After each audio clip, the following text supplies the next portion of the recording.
It's that Raina girl again. Lock the door, quickly. She's a Jinx. I stood in the rain, listening to the sound of my neighbor's window being hastily shut. Droplets trickled from the ends of my hair, tracing silent tears down my cheeks. Everyone in Briarwood Creek called me the Calamity. Because on the day I was born, a once-in-a-century flood swept through the town. 23 people, including my own mother, were swallowed by the water. Raina, you're soaked again. A warm voice came from behind me. I turned to see Damien Sinclair holding an umbrella out to me. He wore a crisp white shirt, his eyes holding a light I couldn't quite understand.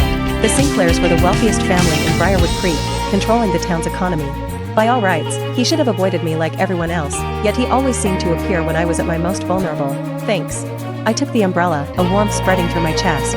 It's my birthday tomorrow. I want you to come, Damien said, his invitation surprising me. But, will your family be okay with that? I asked hesitantly. I knew his family was well off, the kind that despised unlucky people like me. Don't worry about it. Just come. The old oak tree on the ridge, tomorrow at sunset. His smile was as warm as the first day of spring, and just as impossible to refuse. When I got home and pushed open the door, my father's roar met me. Get out here. Raina, was this your fault again? My eldest sister was covering her face, weeping. My other two sisters stood by, their eyes filled with resentment. What's wrong? I asked cautiously. What's wrong? The Miller boy was coming to ask for my sister's hand today, but he got caught in the storm and broke his leg on the way. Her engagement is off. What else could it be but your bad luck? My father grabbed a broom and swung it at me. I cowered in the corner, listening to my sister's sobs and my father's curses. This scene was all too familiar. Whenever something went wrong at home or in the town, the blame always fell on me. I was the family's Jinx, a burden in my father's eyes, a nightmare to my sisters. Late at night, lying in bed, I looked forward to seeing Damien. He was the only one who wasn't afraid of my curse, my only warmth in this cold world.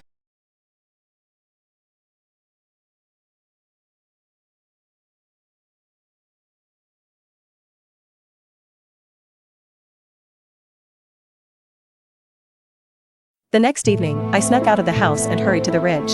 Under the old oak tree, Damien was already waiting. Beside him was a small table with a chocolate cake and a basket of strawberries. You came, he said with a smile. I was afraid you wouldn't. Why? I asked, curious. Because everyone in town is saying you're going to bring me disaster. Damien shook his head, smiling. I don't believe in any of that. Under the setting sun, we shared the cake and talked about our dreams. Damien said he wanted to take me away from this small town, to live in a big city, far from all the gossip. Really? I looked up, my eyes full of hope. Of course, he said, looking at me seriously. Raina, I'll protect you for the rest of my life. He took out a small box. Inside was a necklace. A delicate silver chain with a single, perfect sapphire shaped like a raindrop. I had never received such a beautiful gift. Tears streamed down my face. I remember you said you liked the rain, because it's the only time people can't tell if you're crying. Damien gently fastened the necklace around my neck. But I want you to never need the rain to hide your tears again. In that moment, I felt like the happiest person in the world. But the good times didn't last. 3 days later, an accident shattered my dream. An explosion occurred at the Sinclair family's lumber mill, injuring several workers. I had been there the day before to see Damien, so the rumors started swirling again. It was all my fault. I had brought misfortune to the Sinclair family. I hid at home, afraid to go out. Damien came to see me every day, but I could feel the pressure on him mounting. Damien, maybe we shouldn't be together. I finally worked up the courage to say. Don't be silly, Raina. Damien held my hand. I don't care what they say. But the certainty in his eyes had begun to fade. The next day, my father burst into my room, his face alight with excitement. Raina, great news. The mayor wants you to be a private tutor for his granddaughter. I froze. The mayor's house? He was the most powerful man in Briarwood Creek. Why would he want me? The mayor said he values your knowledge and doesn't believe in any of that nonsense. My father was beaming. This is our family's lucky break. I was filled with doubt. Why would the mayor suddenly take an interest in a Jinx like me? That night, Damien came to see me, his face grave. Raina, don't go to the mayor's. Don't do it. Why? I didn't understand his anxiety. Damien hesitated, struggling for words. Just, don't go. I'll find a way to get you out of here. I nodded, trusting his judgment. But the next morning, several large men stormed into my house and, without a word, dragged me into a black car. Damien, where are you? I struggled and screamed, but no one paid me any mind. The car sped towards the mayor's mansion, and my heart sank with every passing mile. The mayor's mansion was magnificent, a gilded cage. A week passed. I never saw the student I was supposed to tutor, nor did I see the mayor himself. Only a few cold-faced maids watched me day and night. Miss, please stay put and don't wander around, a maid said curtly, her eyes full of disgust. I tried every way I could think of to contact Damien, but all my devices had been confiscated. I was completely cut off from the outside world. On the 10th night, the door finally opened, and an old man with a full head of white hair walked in. "You must be Raina," Mayor Sinclair said with a smile, but his eyes were as cold as a snake's. "Why did you bring me here?" I gathered my courage and asked. "Why?" "For my grandson's future, of course." The mayor spoke slowly. "Have you ever heard of a luck transfer ritual? A jinx like you, if you can be joined with a person of great fortune, can not only transfer your bad luck but also enhance their good fortune." I finally understood. This superstitious old man wanted to use me in a ritual for his supposedly frail and sickly grandson. "I won't do it," I screamed. Mayor Sinclair sneered. "Did you really think you had a choice? The ceremony is tomorrow. If you don't cooperate, your father and sisters will find their good days are over." He threw the thread at me and left the room. I collapsed onto the bed, curled in a ball, my tears soaking the pillow. "Damien, where are you? Didn't you say you would protect me forever?" In the dead of night, a soft tapping on the window woke me. I tiptoed to the window and, in the moonlight, saw a familiar figure. "Damien. Raina, I'm here to get you out," he whispered, holding a piece of wire, picking the lock on the window. Hope surged through me. I helped him unlatch it from the inside. "Damien, you really came." "Of course. I promised I'd protect you." Damien took my hand, and with a light leap, we landed on the soft grass below. Under the cover of darkness, we ran along a small path, finally hiding. When he found out about you, he started plotting. I stood there, frozen, unable to process the cruel reality. "But I truly love you, Raina," Damien said urgently. "I never saw you as a jinx. I genuinely want to protect you." "Then why did it take you 10 days to save me?" I asked coldly. Damien fell silent for a moment. "My grandfather controls everything in this family. He had me under lock and key. It took me 10 days to bribe a guard and arrange our escape without him finding out." His confession laid it all bare. He had been torn between power and me for 10 long days. "So what now? Where are you taking me?" I asked. "First, we get out of Briarwood Creek. We'll go to Viridia City, and then..." He didn't finish his sentence. Suddenly, the sound of barking dogs and the beams of flashlights. In my last glimpse, I saw Damien being pulled from the river by several men. And I was carried by the current into the unknown darkness. I thought I would die in that river. When I opened my eyes, I was lying in a simple but clean room. A young man was by the bed, changing a basin of water. "You're awake," he said, his voice full of relief. I was starting to think I'd just pulled a body from the river. I blinked weakly. "Where is this?" "Havenwood. It's about 20 miles from Briarwood Creek," he explained. "My name is Nolan Hayes. I was fishing by the river when I found you." Nolan, a kind, down-to-earth young man from the country, became the start of my new life. Under his care, I slowly regained my health. I didn't tell him my real name or my past, only that my name was Ray and I had fallen into the water by accident. Nolan didn't press for details. He just quietly took care of me, taught me the ways of the village, and helped me fit into this new environment. "You know, Ray, you don't seem like a country girl," Nolan said one day with a... "Life was simple and warm. You have a beautiful smile, Ray," Nolan said suddenly one day. I paused. Was I smiling? "Yes, you smile a lot lately," he said gently. "When you first came, you always had this frown, like you were carrying the weight of the world on your shoulders." I hadn't realized how much I had changed. Perhaps because here, I could finally be myself, without worrying about being judged. As the days turned into weeks, my feelings for Nolan grew deeper. He wasn't a glamorous heir like Damien, but his sincerity and steadfastness gave me a sense of security I had never known. A year later, in the spring, Nolan took me to a hilltop overlooking a sea of golden wildflowers. "Ray, will you marry me?" He knelt on one knee in the middle of the field, holding a simple silver ring.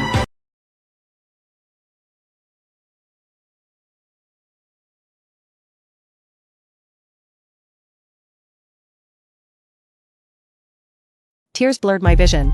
In this moment, I wished so badly that I really was just Ray, not Raina, the girl who carried a curse. "There's something I have to tell you," I said, taking a deep breath, deciding I couldn't deceive him any longer. I told him everything about my past, my real name, the rumors about being a jinx, my history with Damien. After I finished, I lowered my head, afraid to see his reaction. "So, do you still want to marry me now?" After a moment of silence, I felt a pair of warm hands take mine. "Raina or Ray, I love the person you are," Nolan said firmly. "As for curses and bad luck, that's all nonsense. A person's fate is in their own hands, not decided by what others say." His words were like a ray of sunshine, dispelling the darkness that had haunted me for so long. I nodded, tears streaming down my face. There was no lavish venue, no expensive gown, but it was the happiest day of my life. A week before the wedding, Nolan told me mysteriously, "I have a surprise for you." He took me to a plot of land at the edge of the village, where a new house was being built. "This is our new home," Nolan said proudly. "I've been saving for a long time, plus some money from my parents." I was too moved to speak, and just hugged him tightly. "From now on, you're the mistress of this house. Not a jinx in anyone's eyes, but my wife, the soul of this home," Nolan whispered, kissing my forehead. On the day of the wedding, the weather was exceptionally clear. I wore a simple, lace-trimmed sundress, and Nolan wore a sharp suit. We exchanged our vows under the old sycamore tree at the village entrance. Just the door opened, and the man who stepped out made my heart stop. Damien. He was thinner than he was a year ago, the sharp edge in his eyes softened. Raina. He approached, his voice a little hoarse. Nolan stepped protectively in front of me. Who are you? My name is Damien Sinclair, he introduced himself, his gaze fixed on me. I've been looking for you for a year. I finally. This is our wedding, Nolan said calmly. Whatever you have to say, can it wait? Damien's eyes flickered, but he quickly composed himself. I'm sorry, I didn't know. Congratulations. He turned to leave, then paused. Raina, can I have a word? Just a minute. I looked at Nolan, who nodded in understanding. It's okay. Go, Nolan said softly. I trust you. I followed Damien to the shade of a tree by the road. Are you happy? He asked, his eyes filled with a complex mix of emotions. Very happy, I answered truthfully. The people here don't know my past. They're good to me. Damien gave a bitter smile. I'm glad to hear that. And you? I asked politely. My grandfather passed away. I'm in charge of the family business now, Damien said. I've been looking for you. I wanted to tell you I'm sorry. After that night, my grandfather's men took me back. They told me you had drowned. I never believed it. I cut him off. It's all in the past. Damien took a deep breath. I know it's too late to say anything now, but I have to tell you. My feelings for you were real. But I chose my grandfather's inheritance and the family company over you. It was the biggest mistake of my life. I looked at him calmly. You know what, Damien? I don't blame you. He was stunned. What? Everyone makes their own choices, I said. You chose your family and your duty. I chose a new life. We're on different paths now. A single tear escaped the corner of his eye. I regret it, Raina. If I could do it all over again. There are no do-overs, I said softly. And now, I need to get back to my husband. Damien stood silently for a moment, then finally nodded. I wish you all the happiness in the world, Raina. I returned to the ceremony, and Nolan asked with concern, are you okay? I shook my head, smiling at him. I'm fine. Let's let the past stay in the past. The wedding continued. Damien watched from a distance for a while. That night, in our new home, Nolan held me and asked, was he someone important? I rested my head on his shoulder. He was, once. But that's all over now. You don't regret choosing a simple schoolteacher like me instead of a rich heir like him? Nolan asked, a hint of insecurity in his voice. I looked him straight in the eye. Marrying you was the best decision I've ever made. You gave me a real home. You made me realize I'm not some Jinx, but just a normal person who deserves to be loved. Nolan held me tighter. I'll spend the rest of my life proving you right. Married life was peaceful and fulfilling. Nolan continued to teach at the village school, and I stayed home to care for his parents, occasionally helping out at the school. 2 years later, we had our own child, a healthy baby boy. We named him Owen, hoping his life would be as bright as the sun. Damien and everything that happened felt like a distant dream, until the day it all came crashing back. It was Ray, it's terrible. Something's happened at the school. My heart plunged. What is it? A landslide. Half the school is buried. Nolan and some of the kids are trapped inside. I don't even remember how I got to the school. The scene was pure chaos. Firefighters and villagers were desperately digging through the mud and debris. Nolan's still in there. I tried to rush towards the wreckage but was held back by a few villagers. Calm down, Ray. The rescue team is doing everything they can. I collapsed to my knees, sobbing uncontrollably. Why was the world so unfair? Why did it always try to take away the people I loved? Was it true? Did I really bring this curse upon them? Just as I was sinking into despair, a helicopter descended, landing in a nearby clearing.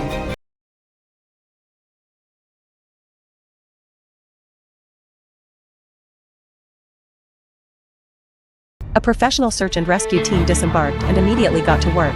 Who sent them? The village chief asked in amazement. Sinclair Corporation, one of the rescuers replied briefly before rushing to the site. Damien? I was stunned. How could he possibly know about a disaster here? The rescue operation lasted for an entire day and night. At dawn, the good news finally came. Everyone trapped inside had been rescued. When they carried Nolan out on a stretcher, he was covered in dirt but conscious. He saw me and managed a weak smile. Don't worry. I'm okay. I threw myself beside him, crying tears of relief. Nolan was taken to the nearest hospital. Outside his room, I ran into Damien. Thank you, I said sincerely. If it weren't for your rescue team. Damien waved it off. Don't thank me. I heard the news in the city and sent them over immediately. How did you? My corporation has a regional disaster alert system for our philanthropic projects, Damien said softly. The moment the slide was reported, I got the flag. He's a good man, Damien said, glancing towards the hospital room. Braver than me. The rescuer said he insisted they save the students first, that he would be the last one out. I nodded, fresh tears welling in my eyes. Don't cry, Damien said, handing me a tissue. He's going to be fine. The doctor said it's just minor injuries. He'll recover quickly. Thank you, Damien, I said again. Damien gave me a long, deep look. I owe you more than I can ever repay. This is nothing.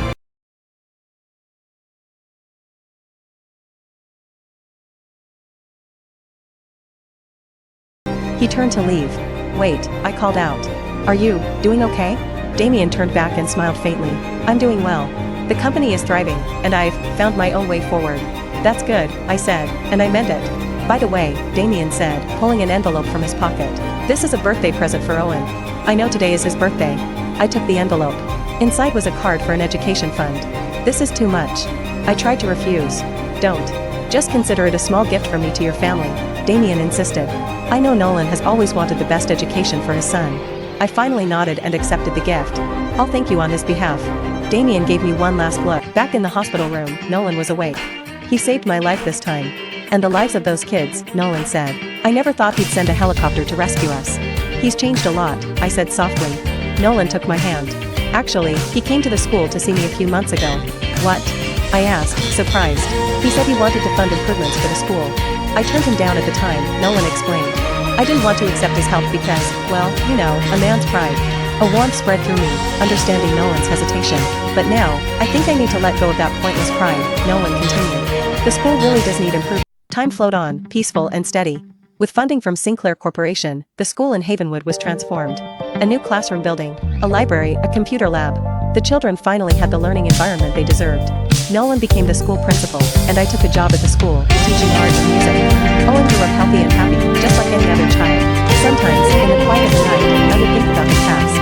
About the girl named Raina who was scorned as a jinx, a part of fate. Now, I was living an ordinary life, with a loving husband, a child, and dignity.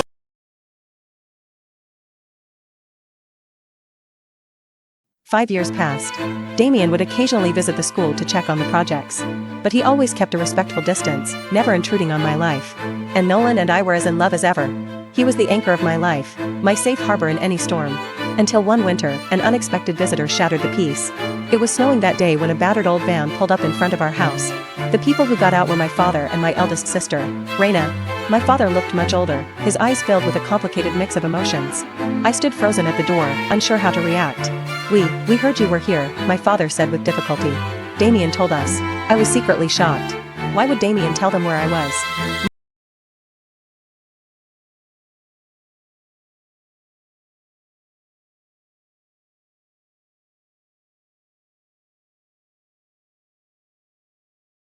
My sister stepped forward. Raina, we came to apologize. Apologize? I scoffed. It's been 5 years. You're only just now remembering I'm alive? My father hung his head. We always thought you were dead. Until Damien found us and told us you were alive and well. I am doing well, no thanks to you, I said, turning to close the door. Wait. My sister quickly blocked the door. Raina, I know we did you wrong. But Dad is sick. He might not have much time left. My hand froze on the doorknob. The doctor said he has 6 months at most. She choked out. His greatest wish is to see you one last time and apologize. I didn't know whether to believe her or not. After all, this family had brought me nothing but pain.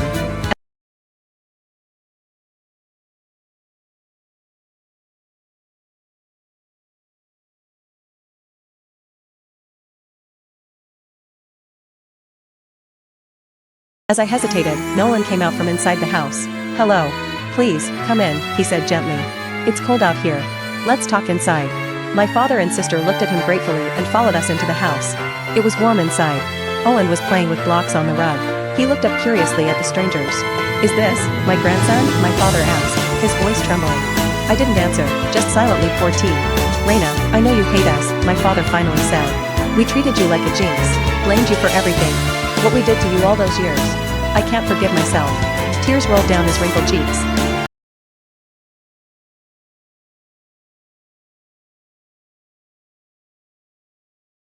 I'm not asking you to forgive us.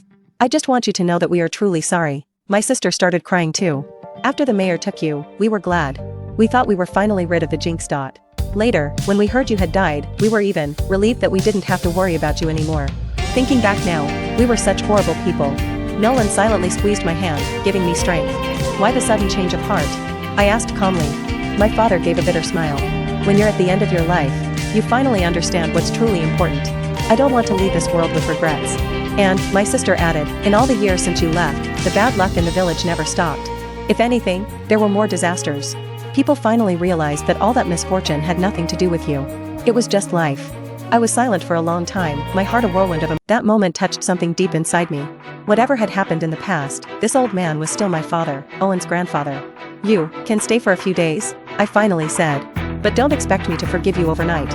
My father and sister looked as if they'd been granted a pardon, nodding repeatedly. That night, Nolan held me and asked, "Are you okay?" I sighed. Honestly, I don't know. Seeing them brings it all back. Forgiving them doesn't mean forgetting the pain, Nolan said softly. But remember, sometimes forgiving others is really about freeing yourself. I leaned against his shoulder, and my tears fell silently. My father stayed at our house for a week. During that time, my other two sisters also came to visit. They brought gifts from our hometown and sincere apologies. I didn't completely forgive them, but I no longer hated them. Just as Nolan said, forgiveness. Before he left, my father held my hand and said, "Reina, thank you for letting me see my grandson. The biggest mistake I ever made was treating you like a jinx. If I could do it all over again." "There are no do-overs, Dad," I interrupted. "But we still have the future." Tears welled in my father's eyes as he nodded. After my family left, I asked Nolan, "Do you think I did the right thing?"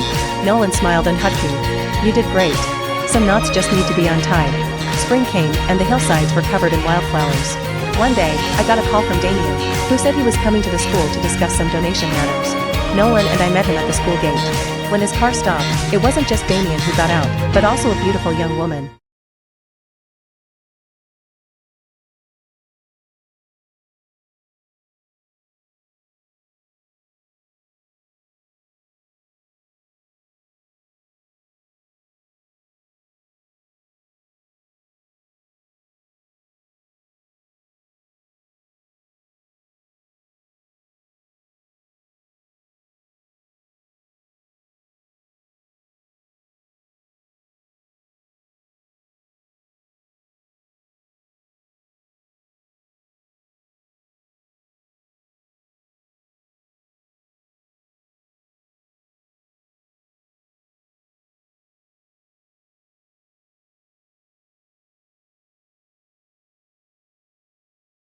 "Reina, Principal Hayes. This is my fiancée, Melina," Damien introduced. I was a little surprised but quickly offered a sincere smile. "Hello, Melina. It's a pleasure to meet you. I've heard so much about you," Melina said warmly. "Damien talks about you often." The meeting wasn't awkward at all. Instead, it was relaxed and friendly. We toured the school together and discussed future development plans. During lunch, Damien found a moment to speak with me alone. "Reina, I'm getting married," he said, a note of release in his voice. "I'm happy for you," I said sincerely. "Melina seems like a wonderful person." Damien nodded. "She is. She helped me through some of my darkest times." "Do you love her?" I couldn't help but ask. Damien was quiet for a moment, then said firmly, "I do. Maybe it's not the most passionate, fiery love, but it's a calm, steady, trusting love."